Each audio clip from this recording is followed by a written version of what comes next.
கிருஷ்ணா முகுந்தா முராரேன் குரல் கேட்டார்னா பாகதருக்கு பிறகு உண்மையாகவே உணர்ந்து சூப்பர் ஸ்டார் என்று மக்கள் அழைத்தது ரஜினிகாந்த் அவர்களை.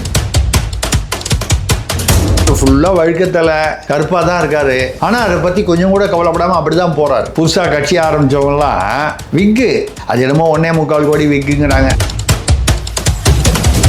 தமிழ் மொழி மலம் சனியன், சிலப்பதிகாரம் வேசி நூல், திருக்குறள் மலம், இப்படியெல்லாம் தமிழை அவமானப்படுத்தியவரே நம்ம இங்க திராவிடம் என்கிற பெயரில் அவரை தமிழ் பெரியார்னு சொல்றாங்க. இவர் தாங்க தமிழ் பெரியார். அவரை யாரும் கன்னடரா இங்க தமிழ்நாட்டில் பார்க்கறது இல்ல, மராட்டியரா பார்க்கறது இல்ல. சிவாஜி ராவ் கெய்க்வாடாக அவரை யாருமே பார்ப்பதில்லை, ரஜினிகாந்தாக மட்டும்தான் பார்க்கிறார். பாகிஸ்தான்ல கூட நான் பாரதியாரை பத்தி பேசுவேன் அப்படின்ற சரியா தான் பதில் சொல்லியிருக்காரு. 50,000 பேர் 10ஆம் கிளாஸ்ல ஃபெயில் ஆகிறான் தமிழ் பாடத்தில். ஆசிரியர்கள் டெட் பயிற்சியில் 85,000 பேர் ஃபெயிலு. 3/4 பேர் எதுல ஃபெயிலு தெரியுமா? தமிழ் ஃபெயில். ஒரு அமெரிக்காவில் பிறந்த அமெரிக்காவில் வளர்ந்த ஒரு வெள்ளைக்கார அமெரிக்க இளைஞர் தமிழ்நாட்டில் மதுரைக்கு எதிரில் இருக்க வளையப்பட்டி அங்க போய் யாரோ ஒரு வாத்தியாரை வச்சுக்கிட்டு தமிழ் கத்துக்கிட்டு இந்த இளைஞர்களை கவர வேண்டும்னா பிளாஸ்ட் வேஸ்ட். இந்த ஜியோ ஹாட்ஸ்டார் பேசாமல் அதை பண்ணிட்டு போக வேண்டியதுன்னு எதுக்காக இவங்க கூட ஒரு லெட்டர் ஆஃப் இன்டென்ட் 4,000 கோடி தமிழ்நாட்டில், ஏன்னா தமிழ் இண்டஸ்ட்ரி தான் முதல் இண்டஸ்ட்ரி. தமிழக அரசிடம் அவர்கள் பணத்தை கொடுக்க போகிறார்களா? விழிஞம் துறைமுகத்தில் அதானி அந்த செயற்கை துறைமுகம் ஏற்படுவதற்கு கான்ட்ராக்ட் எடுத்திருக்கிறார். அதற்கு சப் கான்ட்ராக்ட் எடுத்திருப்பவர் யார்? நமது சபாநாயகர் அப்பாவு அவர்களுடைய மகன் அலெக்ஸ்.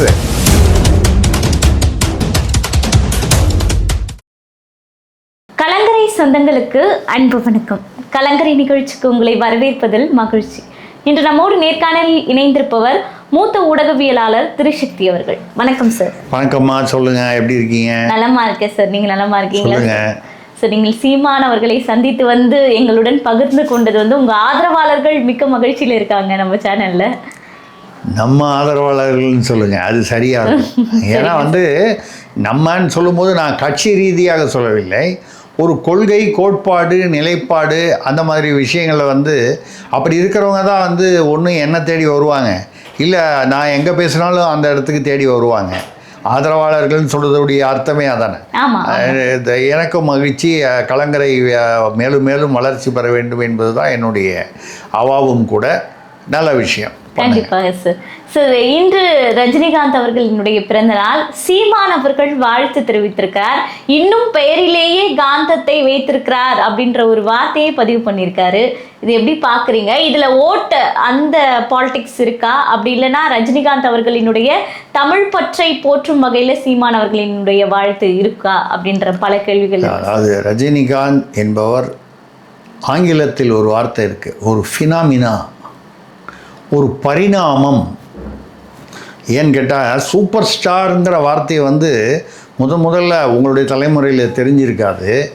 முதல்ல தமிழில் சூப்பர் ஸ்டார் அப்படின்னு சொல்லப்பட்டவர் தியாகராஜ பாகவதர்னு ஒருத்தர் நடிச்சிட்டு இருந்தார். கிருஷ்ணா முகுந்தா முராரேன் குரல் கேட்டார்னா எந்த மைக்கே இல்லாமல் அடுத்த வீட்டு வரைக்கும் கேட்கும். அவர் தான் முதலில் தமிழ்நாட்டில் சூப்பர் ஸ்டார் என்று அறியப்பட்டவர். அதுக்கப்புறம் நிறைய பேர் அந்த ஸ்டாரு, இந்த star, little star, bigger star, ultimate star, இந்த ஸ்டாரு, சுப்ரீம் ஸ்டார்லாம் அவங்கவுங்க போட்டுக்கிட்டாங்களே தவிர பாகதருக்கு பிறகு உண்மையாகவே உணர்ந்து சூப்பர் ஸ்டார் என்று மக்கள் அழைத்தது ரஜினிகாந்த் அவர்களை. அவருக்கு 50 ஆண்டுகள் தமிழ் திரையுலகில் அவர் இன்று முடித்திருக்கிறார்.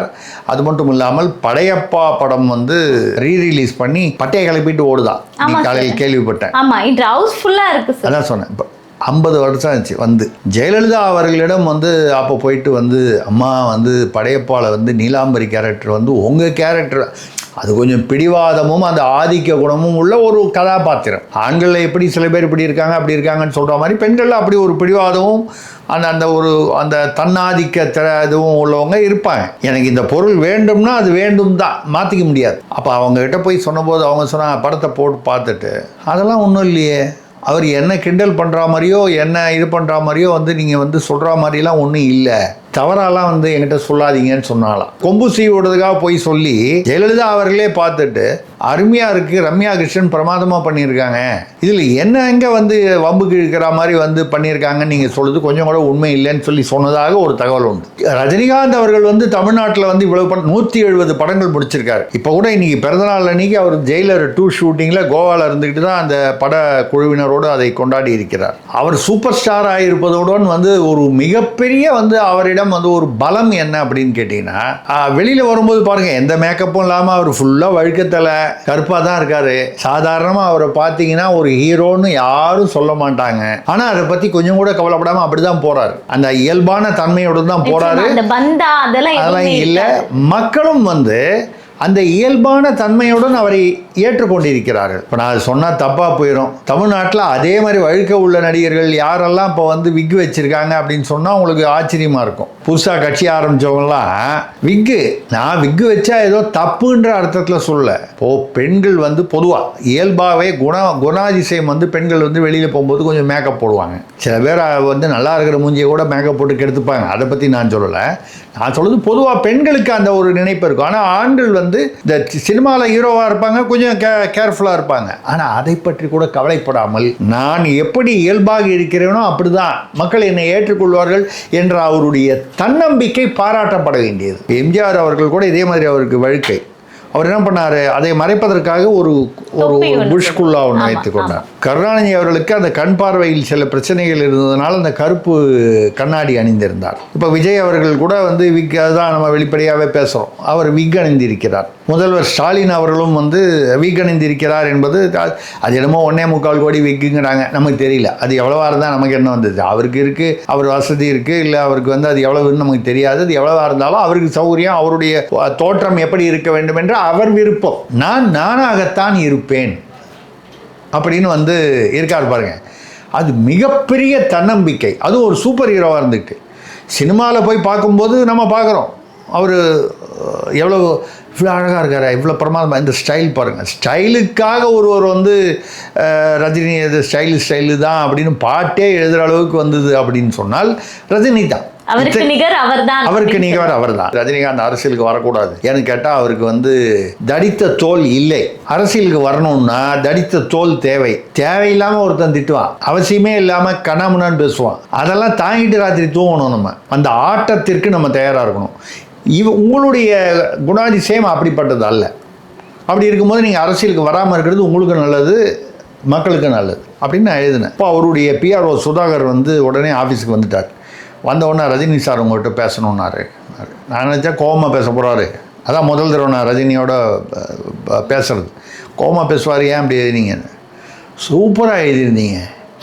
என் மனசில் நான் கூட வந்து நினைக்காத சில பாயிண்ட்ஸ் எல்லாம் நீங்கள் எழுதியிருந்தீங்க. அவர்கிட்ட வந்து ஆசிரியர் கார்கோடனா யாருன்னு தெரியல உங்கள் ஆஃபீஸில் யாருன்னாரு. நீங்கள் கார்கோடனோட தான் பேசுகிறீங்கன்னாரு. இல்லை நீங்கள் திருசக்தி சுந்தரராமன், 2 ஒன்று தான், நான் அந்த புனைப்பேரில் எழுதுறேங்க, அவ்வளோதான். அப்படியா, ரொம்ப மகிழ்ச்சி. கார்கோடன்னு போட்டு நான் ஒரு ஒரு ஒரு லெட்டரே வந்து பாராட்டி வாழ்த்தி அனுப்பிச்சிருக்கேன்னு பச்சை இங்கில் இன்னும் வச்சுருக்கேன், கைது போட்டு அனுப்பிச்சிருந்தார். அதுக்கப்புறம் 2010 என்னமோ நான் வந்து என்னுடைய மகனுடைய திருமணத்துக்காக அழைப்பதற்காக என்னுடைய மகள் திரைப்பட இயக்குனர் இருந்தது, அவங்களையும் கூப்பிட்டு என் மனைவியும் கூப்பிட்டு ரஜினிகாந்த் அவர்களை ராகவேந்திர கல்யாண மண்டபத்தில் போய் சந்திக்கும் போது என்னுடைய மனைவி மகளும் வந்து அவங்க லதா ரஜினிகாந்த் அவர்களுடன், அதுவும் பெண்கள், அவங்க ஏதோ என்னங்க கல்யாணத்துக்கு என்ன பண்ணுறீங்க, போகிறீங்க வரீங்க, புடவை வாங்கிட்டீங்களா, இது வழக்கமான அவங்க டாப்பிக்கு. ரஜினிகாந்த் வந்து மெதுவாக எனக்கு கொண்டு வாங்க அந்த ரூமுக்கு போகணுன்னு எனக்கு கூப்பிட்டு போயிட்டார். 1.25 மணி நேரம் பேசிக்கிட்டு இருந்தார். நான் அரசியலில் என்ன பண்ணணும், பண்ண வேண்டாம், எப்படி நினைக்கிறீங்க, அப்படின்னு நினைக்கிறீங்க. இப்போ நான் சொல்கிறது தான் ரஜினிகாந்த் என்னமோ கேட்டார் அப்படிலாம் நம்ம சொல்ல விரும்பலை. அவருக்கு வந்து அவரை பொறுத்தவரை யாரோ அறிவார்ந்த இல்லை வந்து ஒரு அக்கறை உள்ளவர்கள் ஒரு ஆலோசனை சொல்கிறார்கள் என்றால் அதை கேட்பதற்கே முதல்ல வந்து ஒரு குணம் வேண்டும். கண்டிப்பா, அதுவும் ஒரு பெரிய அவருடைய லெவல்ல, அவர் லெவல்ல பார்க்கும்போது நான் சாதாரண ஆள் தான். நான் ஒரு பத்திரிகை அதிபராக இருந்தாலும், ஒரு பத்திரிகை ஆசிரியராக இருந்தாலும், எழுத்தாளராக, பத்திரிகையாளர், கவிஞர், எப்படி வேணாலும் இருந்தாலும், ரஜினிகாந்த் என்ற நிலையில் பார்க்கும்போது நான் எங்கேயோ தான். அப்போ என்னை வந்து உட்கார வைத்து 1 மணி நேரம் 1.25 மணி நேரம் பேசியிருப்பார். 2 தடவை டீ அமிச்சாங்க, எனக்கு ஞாபகம் இருக்குது. உங்கள் லதா ரஜினிகாந்த் 3வது தடவை வந்து மறுபடியும் ஏதாவது வேணுமான்னு கேட்டாங்க.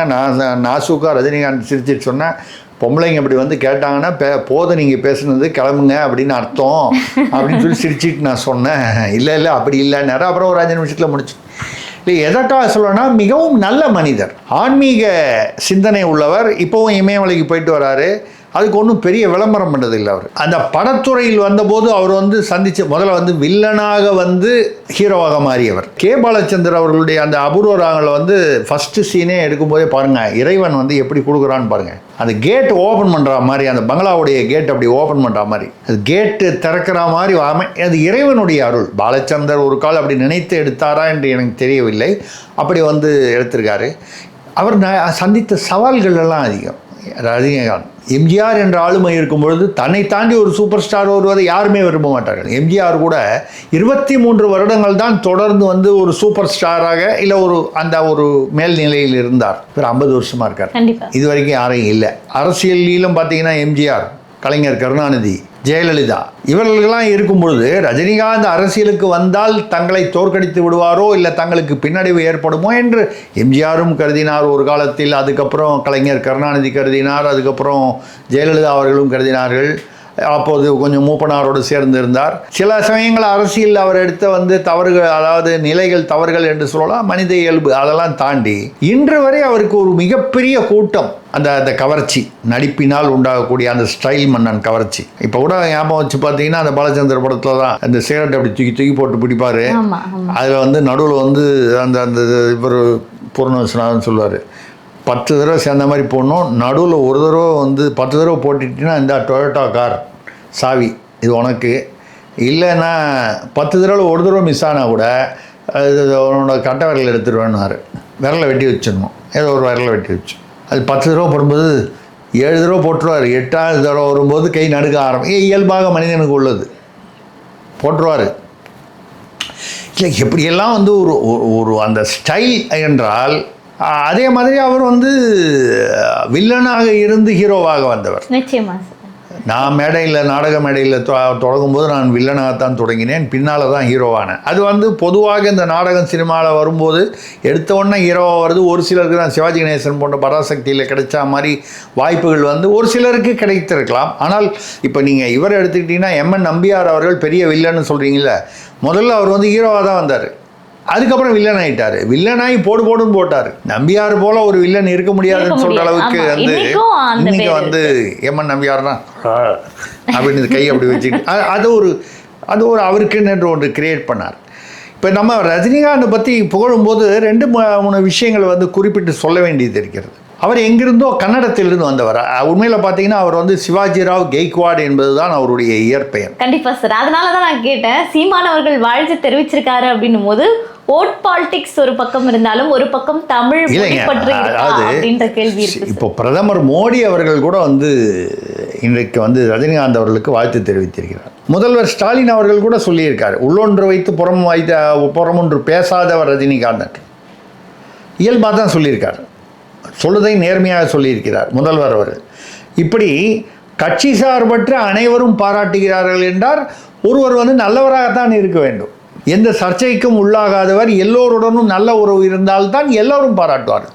பாஜக பாராட்டுது, சீமான் அவர்கள் நாம் தமிழர் பாராட்டாரு, திமுக பாராட்டாங்க, இன்னும் மற்றவர்களும் பாராட்டு கொண்டிருக்கிறார்கள். மற்றவர்கள் இப்போ இவ்வளோ பேர் பாராட்டுறாங்கன்னா அதான் சொன்ன ஒரு ஃபினாமினான்னு சொல்லுவாங்க, ஒரு பரிணாமம். அவர் இன்னொன்று அதில் கவனிக்க வேண்டியது விஷயம் பார்த்தீங்கன்னா, கன்னடத்தில் அவர் கன்னட தாய்மொழி அப்படின்னு சொல்லலாம், ஓரளவுக்கு மராட்டின்னு சொல்லலாம். இந்த மராட்டி கன்னடம் அந்த பார்டர் ஏரியாவை சேர்ந்தவர், அந்த எல்லைப்பகுதியை சேர்ந்தவர். அதனால தான் அவருடைய பெயர் கெய்க்வாடுன்றது மராட்டி பெயர். ஆனால் கர்நாடகாவில் செட்டில் ஆனவர். தமிழை வந்து இங்கே வந்து தான் கற்றுக்கிட்டார் அவர். அவருடைய தமிழ் வந்து ஆரம்ப கால இப்போ அது நம்மளுடைய உச்சரிப்புக்கு தகுந்த மாதிரி வந்துடுச்சு. அவர் சமயத்தில் வரும்போது நான் வருவேன் அப்படின்னு சொல்கிறது நான் ஒருவேன் கொஞ்சம் வித்தியாசமாக இருக்கும். அந்த கன்னடத்துடைய உச்சரிப்பு, கன்னட உச்சரிப்பு வந்து கலக்கும். அவர் கன்னட படத்தில் வந்து எவ்வளோ நடிச்சிருக்காருன்னு பார்த்தீங்கன்னா, எனக்கு தெரிஞ்ச 2-3 படம் 4 படத்துக்கு மேலே இருக்காது எனக்கு தெரிந்தவரை. தமிழில் 170 படங்கள் நடித்திருக்கிறார். படையப்பா இன்னைக்கு ரீரிலீஸ்ன்னு சொன்னீங்களா, அதிலிருந்து அந்த பாட்டு என் பேரு படையப்பான்னு. தாலாட்டி வளர்த்தது தமிழ்நாட்டு மண்ணப்பா, 10 மாடி வீடு கொண்ட சொத்து சுகம் வேண்டாம், பட்டங்களை வாங்கி தரும் பதவியும் வேண்டாம். இன்னி வரைக்கும் அப்படி தான் இருக்கார். அரசியலுக்கு வரல, வேண்டான்ட்டார். கொஞ்சம் குழப்பங்களுக்கு அப்புறம் முடிவு பண்ணால் கூட வேண்டான்னு முடிவு பண்ணிட்டார். இனிமேல் வரமாட்டார். மாலைகள் இட வேண்டாம், தங்க மகுடமும் தர வேண்டாம், தமிழ் தாய்நாடு தந்த அன்பு போதுமேன்னு சொன்னார். என் ஒரு துளி வேர்வைக்கு 1 பவுன் தங்க காசு கொடுத்தது தமிழ் அல்லவா? என் உடல் பொருள் ஆவியை தமிழுக்கும் தமிழருக்கும் கொடுப்பது முறை அல்லவான்னு கேட்டார்.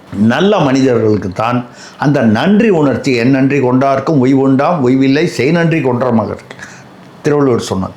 அந்த நன்றி உணர்ச்சி.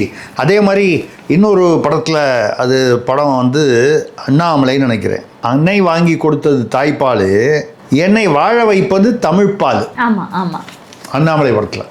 அவரை வந்து யாரும் கன்னடராக இங்கே தமிழ்நாட்டில் பார்க்கறது இல்லை, மராட்டியராக பார்க்கறது இல்லை. சிவாஜிராவ் கெய்க்வாடாக அவரை யாருமே பார்ப்பதில்லை, ரஜினிகாந்தாக மட்டும்தான் பார்க்கிறார்கள். இன்னைக்கு கூட அவர் வந்து கோவால இருக்கான்னு தெரிஞ்சுட்டு அவர் வீட்டு வாசல்ல எவ்வளோ 2000 பேர் நம்ம போய் நின்று இருக்காங்க. மற்ற பேர்லாம் கூட நீங்க வந்து சிரஞ்சீவி அவர்கள் இருந்தார், சூப்பர் ஸ்டார் தெலுங்குல, மம்முட்டி அவர்கள் இருந்தார். அவரெல்லாம் கூட 50 வருடங்கள் வந்து தாக்கு பிடிக்க முடியல. அதுக்கப்புறம் மம்முட்டி வந்ததுக்கப்புறம் மோகன்லால் வந்துட்டாரு, மோகன்லாலுக்கு அப்புறம் பிருத்திவிராஜ் வந்துட்டாரு, இப்படிலாம் வந்தாங்க. இவருக்கு அப்புறம் எத்தனை பேர் வந்திருக்கிறார்கள். விஜய் வந்திருக்கிறாரு, அஜித் வந்திருக்கிறாரு, தனுஷ் வந்திருக்கிறாரு, சிவகார்த்திகேயன் வந்திருக்கிறாரு, இன்னொன்று சொல்லிக்கிட்டே போகலாம். இத்தனை பேர் வந்தாலும் இவருக்கென்று அந்த நாற்காலியில் யாராலும் உட்கார முடியவில்லை, அந்த உச்சத்தை தொட முடியவில்லை என்றால் இது ஒரு மிகப்பெரிய பரிணாமம். நிச்சயமா. அது மட்டும் இல்லாமல் தமிழ்நாட்டில் வந்து நான் கன்னடம் தான், தமிழ் பேசுகிறவன் வந்து காட்டு முராண்டி, தமிழால் எந்த பயனும் இல்லை, தமிழ் மொழி மலம் சனியன், சிலப்பதிகாரம் வந்து வேசி நூல், திருக்குறள் மலம், இப்படியெல்லாம் வந்து தமிழை அவமானப்படுத்தியவரே நம்ம வந்து இங்கே திராவிடம் என்கிற பெயரில் அவரை வந்து தமிழ் பெரியார்னு சொல்கிறாங்க. இவர் தாங்க தமிழ் பெரியார்.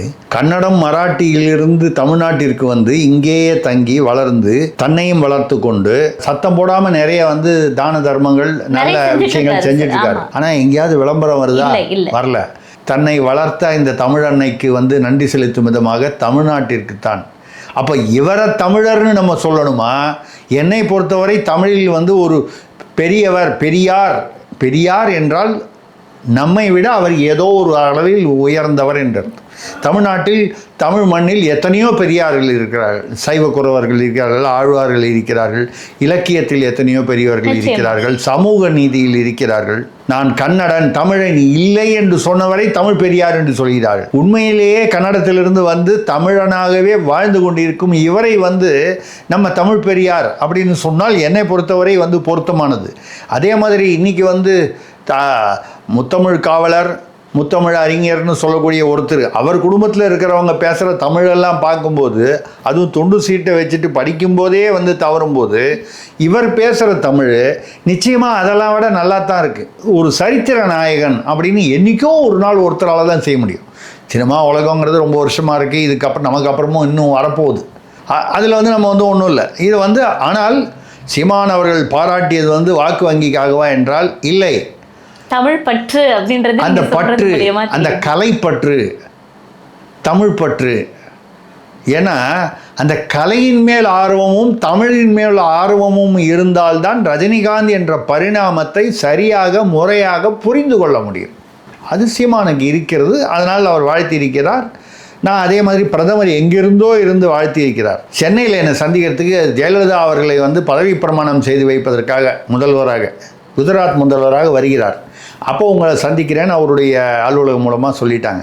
திடீர்னு வந்து ரஜினிகாந்த் அவருடைய பிரதமருடைய நண்பர், இவர் குஜராத் முதல்வர் மோடியுடைய நண்பர், அவர் உடல்நிலை சரியில்லாமல் ஏதோ ஆஸ்பத்திரியில் இருந்தார். அப்போ அவரை பார்ப்பதற்காக செல்வதால் உங்கள் அப்பாயின்மெண்ட்டும் இன்னொரு 3-4 அப்பாயின்மெண்ட்டும் கேன்சல்னு சொல்லிட்டாங்க. அதுக்கப்புறம் தான் நான் வந்து அங்கே அகமதாபாத் போய் அவரை சந்திக்க வேண்டி வந்தது. 1.25 மணி நேரம் பேசிகிட்டு இருந்தார். இப்போ என்னென்னா, குஜராத் முதல்வராக பிரதமராக இருக்கும்போது மட்டும் இல்லை, வேறு ஒரு ஹிந்தி பேசும் குஜராத்தி பேசும் ஒரு மாநிலத்தில் உள்ள முதல்வராக இருக்கும்போதே ரஜினிகாந்தை ஒரு நண்பராக வந்து அவர் கருதினார். இவருக்கும் அவருக்கும் ஒரு நெருக்கமான நட்பு இருந்தது. இவருக்கு உடல்நிலை சரியில்லை என்றால் இவரை பார்க்காமல் போகக்கூடாதுன்னு 4 அப்பாயின்மெண்ட்டை கேன்சல் பண்ணி, என்ன பார்க்கலான்னா ஒன்றும் பெரிய விஷயம் இல்லை, பார்த்துட்டு போகிறாருன்னா அப்போ அந்த நட்பின் ஆழத்தை வந்து நான் வந்து குறிப்பிட விரும்பினேன். அப்போது ரஜினிகாந்த் என்பவர் உண்மையிலேயே தமிழ்நாட்டுக்கு கிடைத்த ஒரு வரம். அது வந்து திரைப்படத்துறைக்காக மட்டும் கிடைத்த வரம் என்று சொல்லாமல் நான் வந்து தமிழ்நாட்டிற்கே சொல்வதென்றால் அவருடைய ஆன்மீகம், அவருடைய அந்த வெளிப்படையான தன்மை, டிரான்ஸ்பரன்சின்னு சொல்லுவாங்க. உள்ளொன்று அதை முதல்வர் கூட சொன்னார், உள்ளொன்று வைத்து புறமொன்று பேசாதவர். அவர் சீமான் சொன்ன மாதிரி ஒரு காந்தம். அவர் ரஜினிகாந்த்னு அவருக்கு வந்து பாலச்சந்தர் தான் அந்த பெயர் வைத்தார், எனக்கு தெரியும், எல்லாருக்கும் தெரியும். அதுக்கப்புறம் பார்த்தீங்கன்னா நிறைய பேர் விஜயகாந்த் வந்தார். எல்லாமே இப்போ புனைப்பெயர்கள் தான், சினிமாவுக்காக வைத்து யாருமே ஒரிஜினல் பேர் இல்லை. விஜயகாந்த் வந்தார், அப்புறம் நளினிகாந்த்னு ஒருத்தர் வந்தார், சூரியகாந்த்னு ஒருத்தர் வந்தார். இந்த காந்துங்கிற பெயருக்கே ஒரு காந்தமாக ஆனது வந்து ரஜினிகாந்தால் தான். கண்டிப்பாக. அதுக்கு முன்னால் யாரும் காந்துன்னு பேர் வச்சு வரல. அப்போது அந்த பெயருக்கு, அந்த காந்தம்ங்கிற பெயருக்கே ஒரு ஈர்ப்பு கொடுத்தவர் ரஜினிகாந்த். அவர் 100 ஆண்டு காலம் வாழ வேண்டும், இன்னும் அவர் கலைத்துறையில் வந்து தொடர்ந்து பயணிக்க வேண்டும். இன்றைக்கும் ரஜினி படம் எப்போ வருதுன்னு வாயப்பொழுது பார்த்துக்கிட்டு இருக்கோம் இல்லையா, ஜெயிலர் 2 எப்போ முடிய போகுதுன்னு. இன்றைக்கும் கோவாவில் போய் ஷூட்டிங் 75 வயசில் ஷூட்டிங் பண்ணிக்கிட்டு இருக்கார். மிகப்பெரிய ஒரு சாதனை. அவருக்கு நம்மளுடைய வணக்கத்துடன் கூடிய வாழ்த்துக்கள்.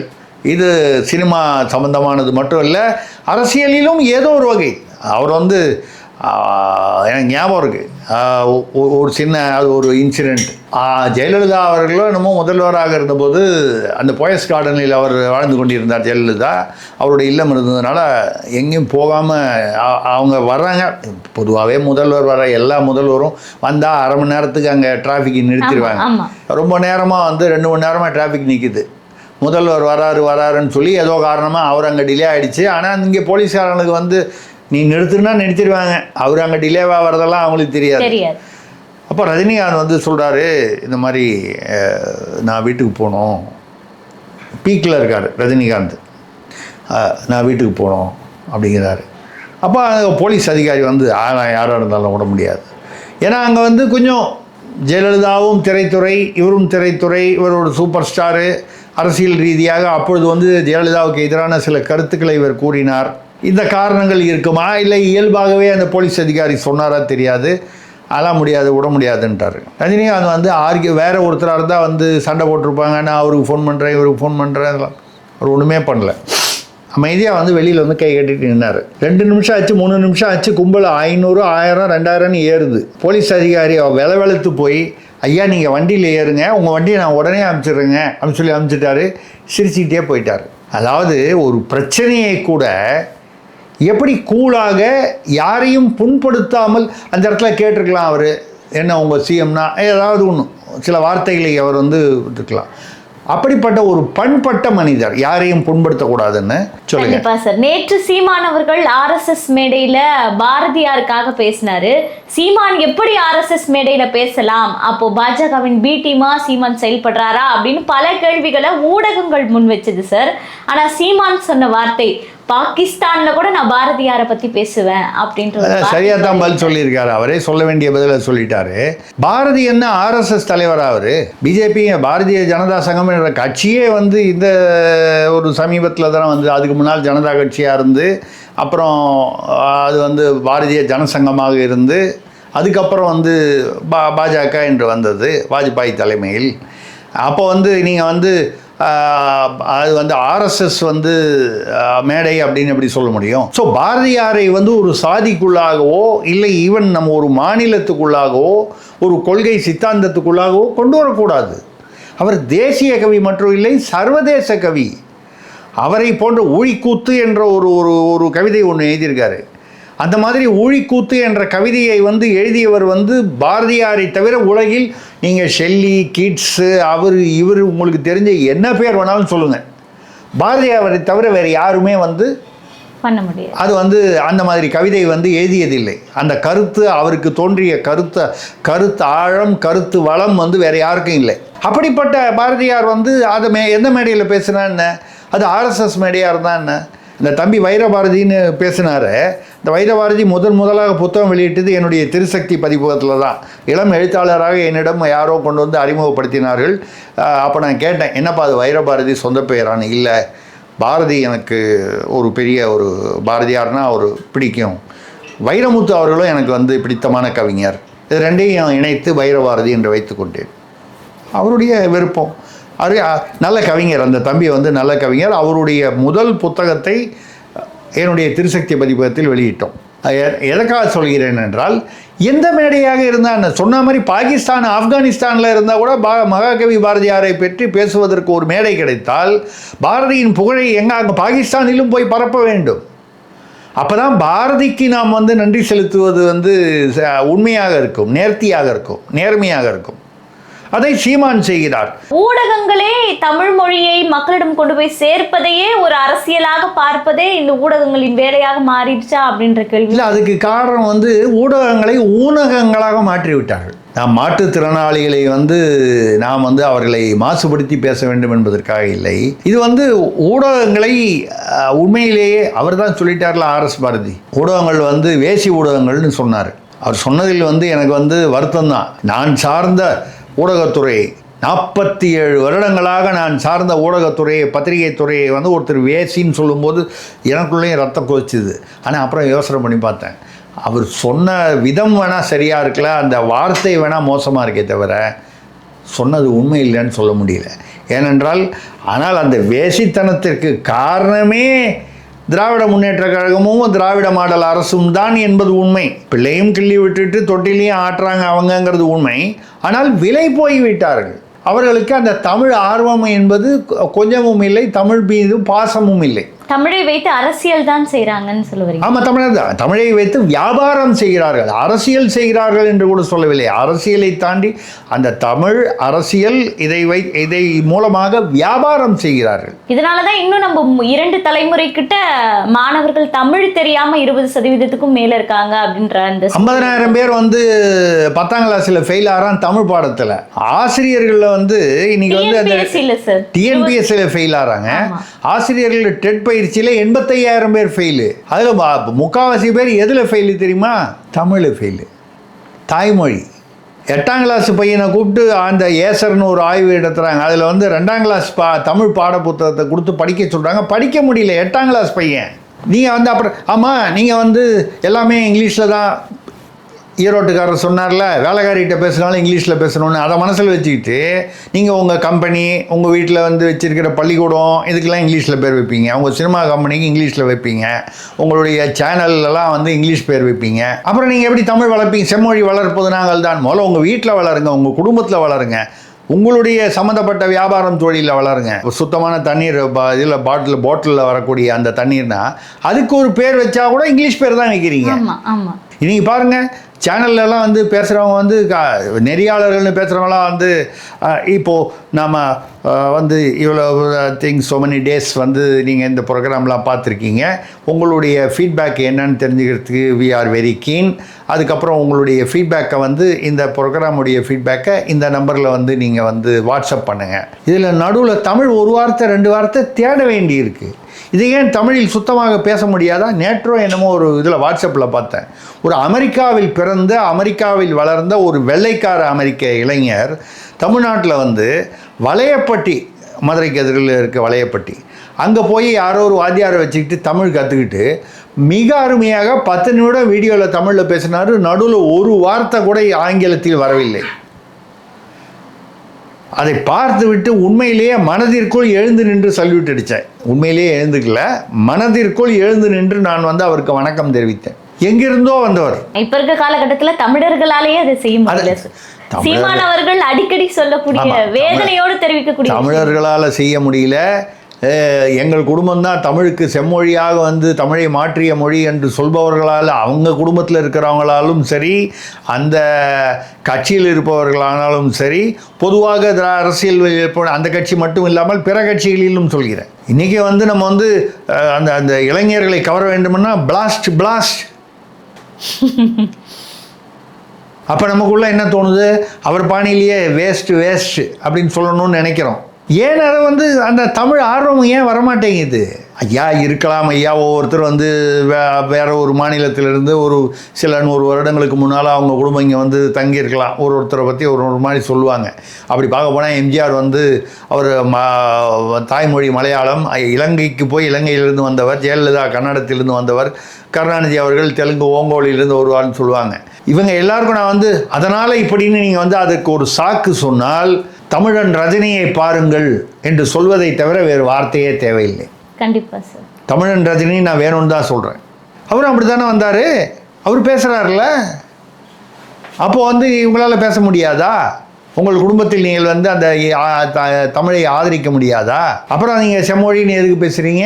கண்டிப்பாக சார். இப்போ வந்து அரசாங்கம் சார்பாக பார்த்தீங்கன்னா பெயர் பலகையில் நாங்கள் தமிழை வைக்கிறோம், பேருந்துகளில் திருக்குறள் மூலயமா தமிழை வளர்க்குறோம், இப்படிலாம் சொல்லிட்டு ஒரு முகமூடி போடக்கூடிய அந்த சூழ்நிலையும் சீமானவர்களின் உண்மையான தமிழ் பற்றை வெளிப்படுத்தக்கூடிய இந்த RSS மேடையில் நடந்த இந்த நிகழ்வு பற்றியும் நம்ம ஒப்பிட்டு பேசக்கூடிய காலகட்டாயத்துக்கு தள்ளப்பட்டிருக்கோமா அப்படின்ற கேள்வி உங்களுக்கு வந்து ரொம்ப சாதாரணமான அதுக்கு ஒரு பதில் சொல்லிடுறேன்.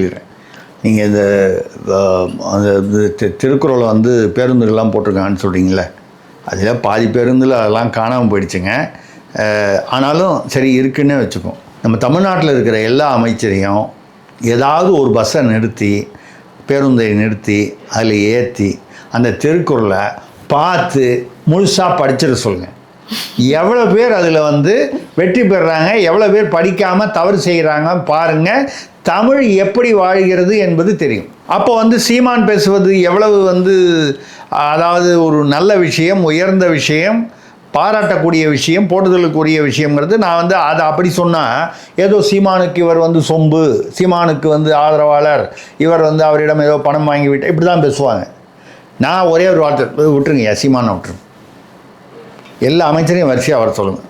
ஒரே திருக்குறள் தான், மாற்றி மாற்றி கூட வேணாம். முதல்வரிலிருந்து ஆரம்பித்து கடைசியாக 35 அமைச்சர்களுக்கான 35வது அமைச்சர் வரைக்கும் ஏறி வரிசையாக வந்து அந்த குறளை வந்து தனித்தனியாக படிச்சுட்டு வரணும். வந்துட்டு யாரும் ஒருத்தர் சந்திக்கக்கூடாது, தனியாக போயிடணும். அப்போ தான் இல்லைன்னா சொல்லி கொடுத்துருவாங்க. அந்த குழுமெல்லாம் கரெக்டாக பண்ணுவாங்க. ஒருத்தர் கூட தேர மாட்டாங்க, நம்புங்க. இவ்வளோதான் தமிழ். இங்கே செம்மொழின்னு பேசுகிறதெல்லாம் அவ்வளோதான். அதெல்லாம் வெறும் வார்த்தைக்காக பகல் வேஷம், வேஷதாரிகள். இது ட்ராமா கோஷின்னு நான் தான் ஆரம்பத்துலேருந்து எல்லா இடத்துலையும் சொல்லுவேன். வெறும் ட்ராமா கோஷி. அந்த ட்ராமாவும் கரெக்டாக போட தெரியாது. இதில் வந்து இப்போ கூட பார்த்தீங்கன்னா அந்த ஜியோ ஹாட்ஸ்டார், ஆமாம் சார், ஆமாம் ஜியோ ஹாட்ஸ்டார் வந்து அவங்க வந்து ஒரு புரிந்துணர்வு ஒப்பந்தம். இதுல குறிப்பிட வேண்டியது என்னன்னா, இது 2016 நாம் தமிழர் கட்சியினுடைய ஆட்சி வரையறையில சொல்லப்பட்டிருக்கு.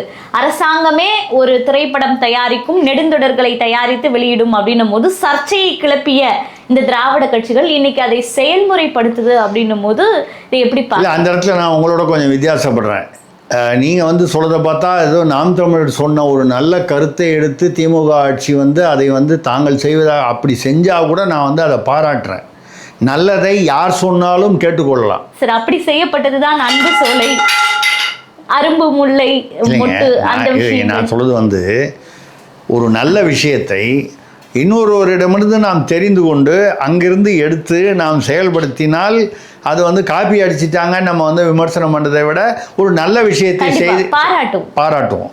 இப்போது அம்மா உணவகம்னு ஆரம்பித்தாங்க. அன்றைக்கி பார்த்தீங்கன்னா வரிசையில் க்யூவில் போய் நின்றவங்களாம் ஐடி ப்ரொஃபஷனல்ஸ் எல்லாமும் இருந்தாங்க. ஒரு 5 ரூபாய்க்கு ஒரு நல்ல ஒரு காலையில் ஒரு காலை உணவு கிடைக்கிறது, மத்தியானம் ஒரு 8 ரூபாயோ 10 ரூபாயோ சாப்பாடு கிடைக்கிறதுனா அவங்க என்ன சொன்னாங்க, மாதத்தில் வந்து ஒரு நாளைக்கு ஒரு 30-40 ரூபான்னா 1000 ரூபாவில் வந்து எங்களுக்கு சாப்பாடு முடிஞ்சு போகுது. வெளியில் போய் சாப்பிட்டா 3000 ரூபாய் 4000 ரூபா ஆகுது. தனியாக வந்து குடும்பம் எங்கேயோ இருக்குது, இங்கே சென்னையில் வந்து தங்கியிருக்காங்கன்னா அப்போ அந்த அம்மா உணவகம் என்பது ஒரு நல்ல திட்டம். இப்போ ஜெயலலிதாவுடைய கருத்தியலில் வந்து 100% எனக்கு வந்து ஏற்புடையது என்று நான் சொல்ல முடியாது. அப்படி பார்க்க போனால் யாருடையது, சீமான் உட்பட எங்கோ சில வேறுபாடுகள் மாறுபட்ட கருத்துக்கள் இருக்கலாம். ஆனால் அந்த அம்மா உணவகம் மிகச்சிறந்த திட்டம். அப்போது எதையுமே வந்து நல்லதை வந்து இன்னொரு இடத்துலேருந்து நம்ம காப்பி அடிக்கிறதுலையோ எடுக்கிறதுலையோ தப்பில்லை. ஆனால் இங்கே நடந்திருக்கிறது வித்தியாசங்கிறது சொல்கிறதுக்காக தான் சொல்கிறேன். சீமானுடைய 2014 அந்த நல்ல ஒரு திட்டத்தை இவர்கள் எடுத்து செய்வார்களானால் நான் அது இவர்கள் சீமானிடமிருந்து அது வந்து களவாடப்பட்டது என்று சொல்வதை விட நல்ல விஷயத்தை தானே கடன் வாங்குகிறார்கள், செய்துவிட்டு போகட்டும் என்று பாராட்டி விடுவேன். ஆனால் அது இல்லை. அரசு எதுவும் தயாரிக்க போவதில்லை, அரசு எந்த பணமும் போட போவதில்லை தமிழ்நாட்டில். ஜியோ ஹாட்ஸ்டார், ஜியோ என்பது யார்? ரிலையன்ஸ் அம்பானி அவர்கள் டிஸ்னி ஹாட்ஸ்டாரில் டிஸ்னியோட ஷேரை வந்து வாங்கிட்டு வால்ட் டிஸ்னி கம்பெனி அமெரிக்க நிறுவனத்தை வந்து கழற்றி விட்டு ஜியோ அவர்கள் ரிலையன்ஸ் வாங்கிட்டாங்க. அது ஜியோ ஹாட்ஸ்டார் ஆகிடுச்சு. அவங்க 12,000 கோடி தென்னாட்டில் போட போகிறாங்க. அந்த தென்னாட்டில் 12,000 கோடி போடும்போது 4,000 கோடி தமிழ்நாட்டில். ஏன்னா தமிழ் இண்டஸ்ட்ரி தான் முதல் இண்டஸ்ட்ரி. ஒரு காலத்தில் வந்து என்டி ராமராவ், பிரேம் நசீரெல்லாம் தமிழ் படத்தில் தான் நடிச்சிருந்தாங்க. அப்போல்லாம் தெலுங்கு படம் கிடையாது, மலையாள படம் கிடையாது. கன்னடத்துலேருந்து கல்யாண்குமார் நடிச்சிருந்தார். ஒரு உதாரணமாக நாகேஸ்வர ராவ், காந்தாராவ் இப்போல்லாம் எங்கே இருந்தாங்க? எல்லாம் சென்னையில் தான் வீடே, ஸ்டூடியோ சென்னையில் தமிழ் படங்களில் நடிச்சிட்டு இருந்தாங்க. அப்புறம் மெதுவாக தெலுங்கு போனாங்க, ஹைதராபாத்தில் ஸ்டுடியோ வந்துச்சு, கேரளாவுக்கு போனாங்க, கேரளாவில் மம்முட்டி வந்தார், மோகன்லால் வந்தார், இப்படி அந்தந்த இதில் மொழியில் போனாங்க. அப்போது அங்கே 12,000 கோடியில் 4,000 கோடி ஒரு பெரும்பான்மை, ஒரு கணிசமான இது வந்து தமிழ்நாட்டில். அவங்க என்ன போட்டிருக்காங்க? ஒரு 1000 பேருக்கு நேரடியாக வேலை கிடைக்கும், ஒரு 15,000 பேருக்கு வந்து மறைமுகமாக வேலை கிடைக்கும். சரி, தமிழ்நாடு அரசோடு புரிந்துணர்வு போட்டாங்க, letter of intent. Okay, MOU கூட இல்லை. எம்ஓயுக்கும் முதல் படி நாங்கள் இந்த மாதிரி நினைக்கிறோம், போடலான்னு இருக்கோம் அப்படின்னு சொல்கிறது தான். எம்ஓயு என்பது வந்து என்னென்னா புரிந்துணர்வுன்னு வரும்பொழுது ஒப்பந்தம். அது இப்போ ஒப்பந்தம்னா நீங்கள் என்ன செய்கிறீங்க, நாங்கள் என்ன செய்கிறோன்னு 2 பேருடைய ஒத்துழைப்பு இருக்கலாம். நம்ம தமிழ்நாட்டில் வந்து வழக்கமாக என்ன பண்ணுவாங்க, நீங்கள் நெல் கொண்டு வாங்க, நாங்கள் உமி கொண்டு வருவோம், ஊதி திங்கலான்னு சொல்லுவாங்க இந்த திராவிட மாடலில். அதை விட்டுருங்க. நம்ம சொல்கிறது வந்து அது புரிந்துணர்வு என்று சொன்னால் 2 பக்கமும் நீ இதை செய்யணும், நான் இதை செய்யணும், நீ இவ்வளோ பணம் போடணும், நான் இவ்வளோ பணம் போடணும், இல்லை நீ இதை செய்யணும், நான் உங்களுக்கு இந்த ஏற்பாடுகளை செய்து கொடுக்குவேன், இப்படி தான் அமைப்பு. இப்போ லெட்டர் ஆஃப் இன்டென்ட் கொடுத்துருக்காங்க, வாழ்த்துக்கள் பண்ணுவோம். இதை ஏன் வந்து தமிழக அரசோடு பண்ணுறாங்க? தமிழக அரசு பணம் போட போகிறதா? இல்லை, முழுக்க பணம் ஜியோ ஹாட்ஸ்டார் போட போகுது, 4,000 கோடி. தமிழக அரசிடம் அவர்கள் பணத்தை கொடுக்க போகிறார்களா செயல்படுத்த சொல்லி? இல்லை, கொடுக்க மாட்டார்கள். அது எப்படி கொடுப்பாங்க? அவங்களுக்கு தெரியாதா? நம்மளோட அம்பானி புத்திசாலியாக இருக்க மாட்டாரா? கொடுத்துருவாரா? கொடுக்க மாட்டார். அவ்வளோ புத்திசாலியாக இருக்கிறதுனால தான் அவர் அவ்வளோ பெரிய வியாபாரியாக இருக்கார், தொழிலதிபராக இருக்கார். அப்போது தமிழ்நாடு அரசுக்கு என்ன பங்கு? உண்மையில் கேட்டால் எந்த பங்கும் இல்லை. பணம் போட போகிறது இல்லை, பணம் வாங்கி செயல்படுத்த போகிறது இல்லை, எல்லாம் அவங்களே தான். 25 டைட்டில் அப்படின்னு சொல்லியிருக்காங்க தென்னாடு முழுக்க. அது ஓடிடியில் வந்து அந்த என்ன சொல்கிறது, படமாக இருக்கலாம், இல்லை வந்து சீரியலாக இருக்கலாம், வெப் சீரியலாக இருக்கலாம், எப்படி வேணாலும் இருக்கலாம். சில சமயம் தியேட்டரில் ரிலீஸ் பண்ணி அதுக்கப்புறம் ஓடிடிக்கு போகலாம், இல்லை நேரடியாக ஓடிடிக்கு போகலாம், தியேட்டரில் மட்டும் ரிலீஸ், இப்படி பல வகையாக. இப்போ வந்து நீங்கள் கேட்பீங்க, இந்த ஜியோ ஹாட்ஸ்டார் பேசாமல் அது பண்ணிட்டு போக வேண்டியதுன்னு எதுக்காக வந்து இவங்க கூட ஒரு லெட்டர் ஆஃப் இன்டென்ட், ஒரு கடிதம் மூலம் அதை நீங்கள் புரிந்துணர்வுன்னே வச்சுக்கிட்டா கூட ஏன் போட்டாங்க? சரி, ஏதாவது உதயநிதியோடு ஏதாவது தொடர்பு இருக்கா அப்படின்ற சந்தேகமும் இருக்கு சார். உதயநிதியோட தொடர்பு இல்லை, உதயநிதி தொடர்பு கொண்ட நிறுவனத்தோடு தொடர்பு இருக்கிறது விஷயம். ஏன்னு கேட்டால் தமிழ்நாட்டில் அவர்கள் படங்களாக தயாரித்தால், அதாவது தியேட்டரில் ஓடக்கூடிய படங்களாக தயாரித்தால் 95% என்ற படங்கள் வந்து ரெட் ஜெயண்ட் நிறுவனம் மூலமாக மட்டுமே வந்து வெளியிடப்படக்கூடிய ஒரு சூழ்நிலை, கட்டாயம், அழுத்தம் இருக்கிறது. இவர்களை மீறி யாரும் படத்தை ரிலீஸ் பண்ணிட முடியாது. அவர் விஜய் வந்து தனியாக தவிர்க்க ஆரம்பிச்சிருக்காரே தவிர, அவருடைய அந்த சேட்டலைட் ரைட்ஸை வந்து கொண்டு போய் ஜனநாயகன் படத்திற்கு எங்கே விற்றுருக்காரு? 110 கோடிக்கு சன் பிக்சர்ஸ் தான் விற்றுருக்காரு. நாளைக்கு இந்த படம் தியேட்டரில் ரிலீஸ் பண்ணோன்னா அநேகமாக ரெட் ஜெயண்ட் மூலமாக ரிலீஸ் பண்ண வேண்டிய அழுத்தமும் கட்டாயமும் அவருக்கு நிச்சயமாக இருக்கும். அவருக்கு பிடிக்குதோ பிடிக்கலையோ அதை செய்ய வேண்டிய ஒரு சூழ்நிலைக்கு தள்ளப்படுவார். அப்படி இருக்கும்பொழுது இது எதுக்குன்னா, சில சமயம் வந்து என்ன பண்ணுவாங்க, மார்க்கெட்டில் பிளாட்ஃபாரத்தில் கடை போடுவாங்க. அந்த ஏரியாவில் என்ன பண்ணுவாங்க, சில பேர் ரவுடி இருப்பான். மார்க்கெட்டில் கடை போடணுன்னா அவனுக்கு தண்டல் காசு, அதுக்கு பேர் தண்டல் காசு. இந்த தண்டல் காசு கொடுக்கணும்னு சொல்லுவாங்க. இந்த தண்டல் காசு கொடுக்கலன்னா போட விட மாட்டான், தகராறு பண்ணுவான், தொந்தரவு பண்ணுவான். அப்போ தொந்தரவு செய்யாமல் இருப்பதற்கு ஒரு கப்பம் கட்ட வேண்டும், அது பேர் தான் தண்டல். இப்போ உங்களுக்கு புரிஞ்சிருக்கும்னு நினைக்கிறேன். ஏன் வந்து எல்ஓவை தமிழக அரசோடு போட்டாங்கன்னா, ஐயா நாங்கள் வந்து இதெல்லாம் பண்ண போகிறோம், எங்களுக்கு நீங்கள் வேறு ஒன்றும் செய்ய வேணாம், தொந்தரவு எதுவும் பண்ணாமல் இருப்பதற்கு உங்களுடைய ஆசீர்வாதம், அருளும் ஆசீர்வாதமும் வாழ்த்துக்களும் வேண்டும். செயல்படுத்துறதுக்கு ஒரு தொந்தரவு இல்லாமல் இருக்கணும், தொந்தரவு இல்லாமல் இருக்கணும். நீங்கள் என்ன பண்ணணும், தமிழ்நாடு அரசு என்ன பண்ணணும், ஒன்றும் பண்ண வேண்டாம், அமைதியாக இருந்தால் போதும், எங்களை தொந்தரவு பண்ணாமல் இருந்தால் போதும். இவ்வளோதான் நான் அதிலேருந்து புரிஞ்சிக்கக்கூடிய விஷயம். இதனால் 1000 பேருக்கு வேலை கிடைக்கும்ன்றதெல்லாம், படம் எடுத்தால் வேலை கிடைக்கும். அம்மா, நான் ஒரு பட தயாரிப்பாளர், 3 படம் தயாரிச்சிருக்கிறேன். என்னுடைய மகள் வந்து இயக்குனர், 8 படம் இது வரைக்கும் இயக்கியிருக்காங்க. அதில் 3 படம் நான் தயாரிச்சிருக்கேன். தேசிய விருதெல்லாம் வாங்கியிருக்கேன். தேசிய விருது என்னுடைய மகள் வாங்கிங்க. தமிழக அரசுடைய முதல் படத்தில் 22 வயதில் வந்து முதலில் வந்து படத்தை இயக்கி வல்லமை தாரக என்ற படத்திற்கு சிறந்த குடும்ப படம் என்று தமிழக அரசின் விருது பெற்றார்கள். அது கேடி என்ற கருப்புத்துறைக்கு தேசிய விருது மட்டும் இல்லாமல் 26 சர்வதேச விருதுகள் பெற்றார்கள். இதெல்லாம் தாண்டி இப்போ கூட அவர்களுடைய அதையே இந்தியில் வந்து அபிஷேக் பச்சனை வச்சு எடுத்து அது என்னமோ காளிதர் லப்பாட்டா அப்படிங்கிற அதில் பேரில் அந்த படம் வந்து ஃபிலிம் ஃபேருக்கு 4 நாமினேஷனாக இருக்குது. சிறந்த கதை, சிறந்த நடிகர், சிறந்த துணை நடிகர், இன்னும் ஏதோ. அதனால் நான் எதுக்காக சொல்கிறேன்னா, நீங்கள் வந்து ஒரு படம் எடுத்தாலும், ஒரு தனியார் படம் எடுத்தாலே குறைந்தபட்சம் ஒரு 100 பேராவது வந்து வேலை வாய்ப்பு. கண்டிப்பாக சார். ஒரு படம் தான், ஒரு படப்பிடிப்புக்கு போனீங்கன்னா ஒரு 90-100 பேர் வந்து அங்கே வேலையில் இருப்பாங்க. விதவிதமான அந்தந்த துறையில் உள்ள வேலைகள் வந்து ஒரு 90-100ன்னு சொல்கிறேன். சிலது 70 இருக்கலாம், சிலது 150 இருக்கலாம், கொஞ்சம் பெரிய படமாக இருந்தேன்.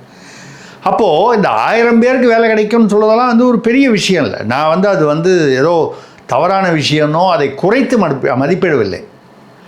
இது இயல்பாக நடக்கக்கூடிய விஷயம். ஏன் இயல்பாக நடக்குதுன்னு கேட்டிங்கன்னா, இன்றைக்கி வட இந்தியாவில் இந்தி படங்கள் வந்து பெருசாக வந்து போனியாகவில்லை வர்த்தக ரீதியில். எதெல்லாம் வந்து பேன் இண்டியான்னு சொல்லி போகுது, காந்தாரா போகுது, கேஜிஎஃப் போகுது, காந்தாரா 2 போகுது, பாகுபலி போகுது.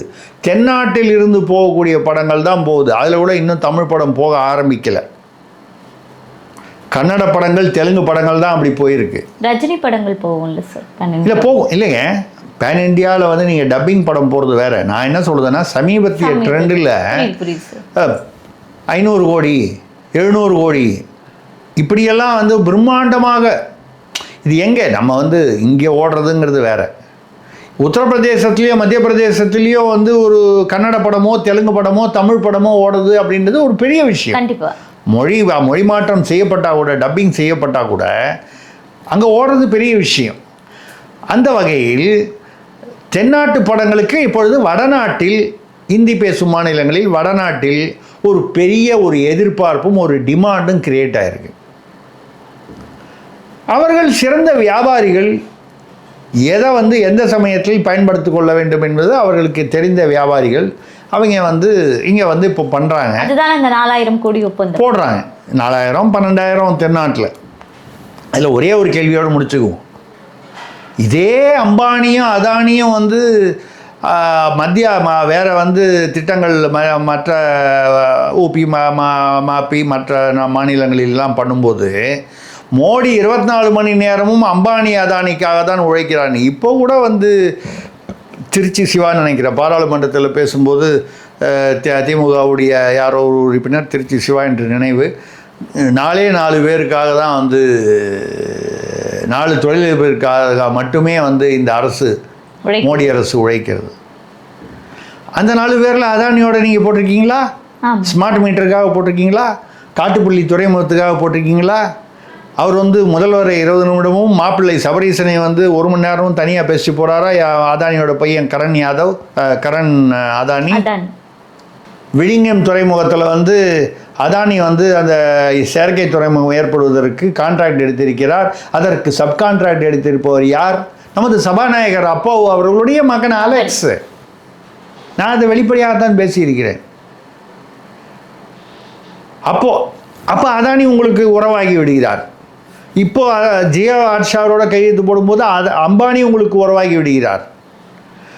அது ஏன் வந்து மற்ற இடத்துல பண்ணும்போது மட்டும் மோடி அவர்களுக்காக மட்டும்தான் உழைக்கிறார்னா, அப்போ நீங்கள் போகிறீங்கன்னா என்ன, அப்போ கமிஷனுக்காக மட்டும்தான் போகிறேன். அப்போ நீங்கள் கமிஷன் வந்து அதானி கொடுத்தாலும் வாங்குவீங்க, அம்பானி கொடுத்தாலும் வாங்குவீங்கன்னா உங்களுக்கு ஏன் இந்த தேவையில்லாத விமர்சனம்? நான் என்ன சொல்கிறேன், அதானி அம்பானி அவர்கள் பெரிய தொழிலதிபர்கள்.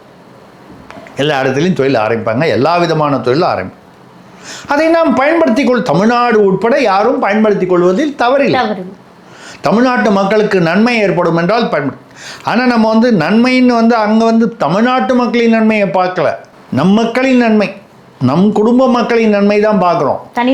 தனிப்பட்ட சுயலாபங்களுக்காக பார்க்குறோம். அப்படி பார்க்கும்பொழுது தான் நமக்கு என்ன வருதுன்னா, இவங்களுக்காக வேணும்னா அந்த அம்பானியும் அதானியும் வந்து அவர்கள் பானிபூரிக்காரர்கள், அவர்கள் வந்து அப்படியான்னு அவர்களை வந்து ஏசுவது, வேறு விதமாக பேசுவது. ஆனால் உங்களுக்கு அது கமிஷன் வேண்டும் என்பதற்காகவோ இல்லை என்ன காரணத்திற்காகவோ அவர்களுடன் நீங்கள் ரகசியமான உறவு, கள்ள உறவு வைத்திருப்பீர்கள். ஏன் வெளிப்படையான உறவு இருக்கலாமே, தவறே இல்லை. அதானி அம்பானி பெரிய தொழிலதிபர்கள். அவர்களால் வந்து பெரிய அளவுக்கு 3000-4000 கோடியெல்லாம் போட முடியும். தமிழ்நாட்டில் நாங்கள் அவர்களுடன் தொழில் செய்கிறோம். தவறு என்ன? மக்கள் ஏற்றுக்கொள்வார்கள். கண்டிப்பாக. ஏன் வேணான்னு சொல்ல போனாங்க? இன்னைக்கு கூட நம்ம வந்து அவசரத்துக்கு வந்து நகையை கொண்டு போய் அடகு வைக்கணும்னா மார்வாடி கடையில் தானே வைக்கிறோம். ஆமா. மார்வாடி வந்து தமிழரா இல்லையா நம்ம வந்து கேட்கறது இல்லையே. சவுகார்பேட்டு மார்வாடியை நம்ம தமிழர்களாக தான் ஏற்றுக்கொள்கிறோம். இதில் ஒன்றும் தவறு இல்லையே. அப்படி நீங்கள் வந்து அது கூடாதுன்னு சொன்னால் தமிழ்நாட்டை சேர்ந்தவர்கள் துபாயில் போய் வேலை பார்க்குறாங்க, வெளிநாட்டில் போய் வேலை பார்க்குறாங்க, வெளி மாநிலங்களில் வேலை பார்க்குறாங்க, சிங்கப்பூரில் இருக்காங்க. நான் 18 வருஷம் போய் இந்தோனேஷியாவில் போய் ஜனாதிபதிக்கு கௌரவ ஆலோசகராக இருந்திருக்கிறேன், தொழிலதிபராக இருந்திருக்கேன். அப்போ அந்த நாட்டில் வந்து நம்மளை அனுமதி கொடுத்ததுனால தானே இருக்க முடிஞ்சது. நிச்சயமா. அப்போ வந்து இங்கே வந்து மற்றவர்களை யாரும் நம்ம அனுமதிக்க மாட்டோம் அப்படின்னு சொன்னால், இப்போ நம்ம எல்லா தமிழர்களையும் அடித்து விரட்டினாங்கன்னா, எல்லா மாநிலங்களிலிருந்தும் வெளிநாடுகளிலிருந்தும் தமிழர்களை அடித்து விரட்டினால் என்ன ஆகும்? கண்டிப்பாக சார். இதுதான் வந்து இவர்களுடைய இரட்டை வேடம். ரஜினி மேலும் மேலும் வந்து அவர் வந்து இன்னும் பல படங்களில் நடித்து அவருடைய ஆன்மீக பயணம், ஏன்னா அரசியலேருந்து இல்லைன்ட்டார், அதனால் நல்லதாக அவருக்கும் நல்லது, மற்றவங்களுக்கு நல்லது. அவருடைய அந்த கலைப்பயணம் நிச்சயமாக அவருடைய ரசிகர்களுக்கும் மற்றவர்களுக்கும் அது ஒரு மிகப்பெரிய ஒரு எதிர்பார்ப்பாக இருக்கும். அதை தொடர்ந்து அந்த வாழ்த்துக்கள் அவருக்கு நிச்சயமாக. ஏன்னா இதெல்லாம் தாண்டி ரஜினி என்ற கலைஞனை தாண்டி ரஜினி என்ற நல்ல மனிதருக்கு அந்த வாழ்த்துக்கள் என்று சொல்லி முடித்துக்கொள்வோம். கண்டிப்பா சார். அதாவது பல தகவல்களை, யாரும் அறியாத பல தகவல்களை எங்களுடன் பகிர்ந்துக்கிட்டீங்க. நன்றி சார். நன்றி, வணக்கம்.